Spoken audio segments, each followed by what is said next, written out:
Hey guys, I'm back here to do another blindfold video. So this time let's see if I can avoid getting into quite so much time trouble. Maybe some time trouble, that's probably always a given if I don't get mate, but maybe not quite so much. Let's give it a shot. So my opponent's going to be Medievalist 1. Medievalist, I like it. So pawn to e4. I'm going to stick with the Sicilian. Pawn c5. Knight f3, pawn d6. Is he going to go open? He's going open, so I'll trade on d4. He does knight takes. Knight f6. Don't want to get into anything like the Maroczy bind. Knight c3, pawn g6. Classic dragon. Bishop e3, bishop g7. f3, castles, all very normal.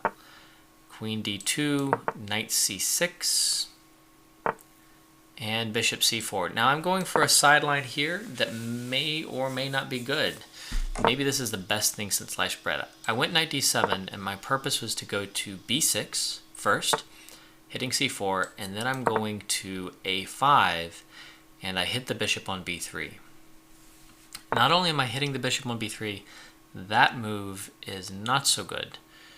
I'm trying to remember which knight I put on c4. I think I should go with the a knight to c4. So the thing is, his queen is being threatened, and if he captures the knight, it'll still be threatened, because I'll recapture with the other knight. And the bishop on h6 is hanging. Not hanging, but it's difficult for him to keep it defended. There's a trick here where if he goes queen g5, the move e5 is strong, and if he tries queen takes d8, I can take on h6 with check. So I'm hoping he'll fall for it. If he plays queen f4, then I have pawn to e5, forking the knight on d4 and the queen on f4. So he traded on the c4, and I already pre-moved my recapture, which is why you see my mouse hand scratching me. No, I didn't. Now I'm recapturing. That's one of the things about blindfold is sometimes I think I pre-moved something and maybe I entered it wrong or just didn't enter it and I thought I did. So e5. Hitting the queen and the bishop and the knight, and he, I think, just straight loses a piece here. Does he have... I'm trying to remember if he has something. Bishop takes g7 and just loses a whole queen to queen takes g5. I think there's supposed to be some tricks he can try, although I don't think any of them are supposed to work. I'm not sure what they might be. Maybe there are no tricks. Something like h4, I'm just taking on d4. Knight f5. It's the trickiest move he's got, maybe. So let's get the most out of this. I don't want to take on h6. That doesn't get me anywhere. I certainly don't want to take on f5 and get mated on g7. Not with the pawn anyway. So it looks like the only way to win material here is to trade queens and then take on f5. Bishop takes on f5. Alright, so he recaptures, but I can do bishop recaptures, so that's nice. g4, doesn't surprise me that he's going for this. It shouldn't be a problem though. The queens are off the board, so he can march with his pawns. It shouldn't be enough. My knight on c4 is being threatened. Makes sense, he needs to try and get something in return for his losses. What pieces does he have where? He's got the bishop on g5. He's got another piece. He's still got the knight on c3. Knight on c3.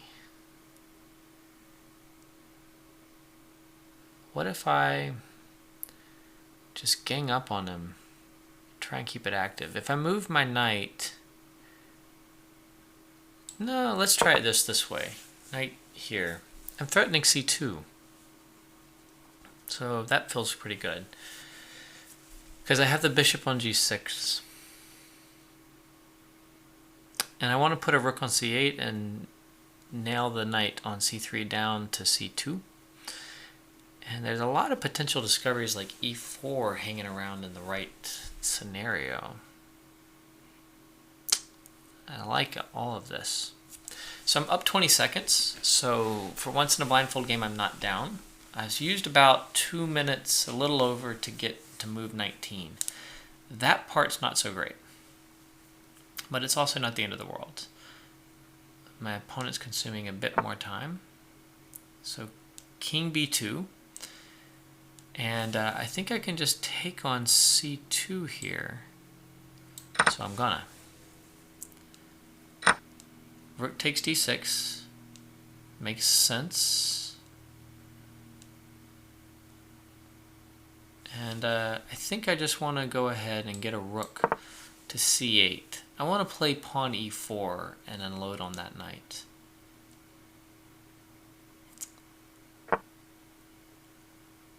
So h4. Alright, I'm going for the tactics. Maybe that wasn't a great move. Pawn e4, c3 is in trouble. Bishop on g7 is hitting it. Bishop f6. Okay. That's creative.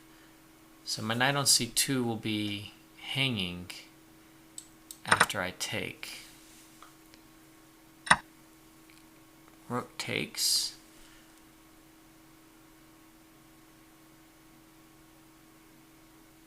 How bad is h5?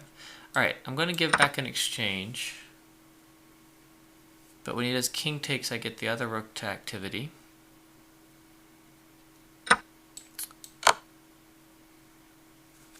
And where's he going with that?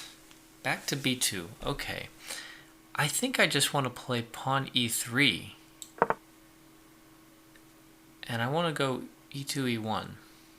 My knight on c2 is defending possible promotions, so I may be winning a whole rook here for the pawn. What does he have? Maybe he gets to play rook h2, but that feels pretty artificial.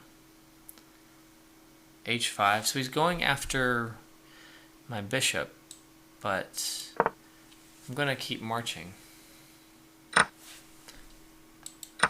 I'm not sure if this is the best way. I think that I'm still going to be up a knight after I promote on e1, but maybe I had cleaner solutions. I'm ahead on the clock still, 144 to 108, so that's not so bad. He's got a rook f6, pawns on f3 and g4, rook on h1. I have a pawn on e2, knight on c2. So he plays pawn f4, saying yes, you can queen, and I'm going to say yes, I can.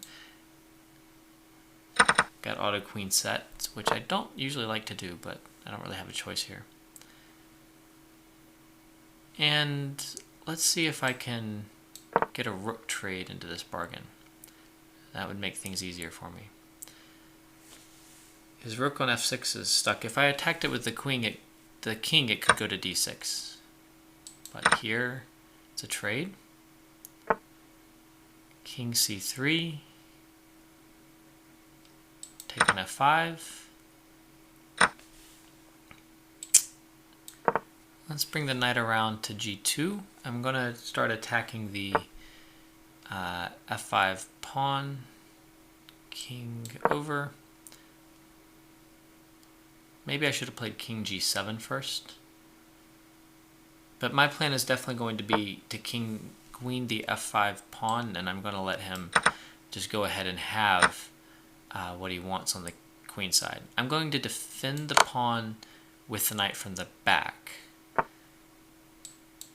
He's not going to do anything but try and queen. Okay, so he's got a king on a7. He goes pawn b4. Pawn b5. Pawn b6. Okay, so his king's still on a7. Important to keep track of everything. I'll give check. My knight's still on e7. So he's stepped in front of the pawn, so now I'm going to take this one. King c7. I'm going to give check here. Let's see where he goes with the king. king c8, queen c4 check, king d7, queen b5 check, king c8, check again, king b8, c7.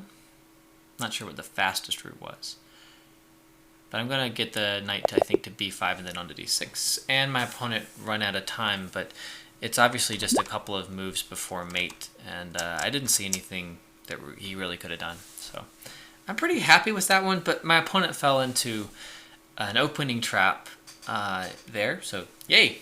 I don't often get opening traps. My theoretical knowledge is not so great.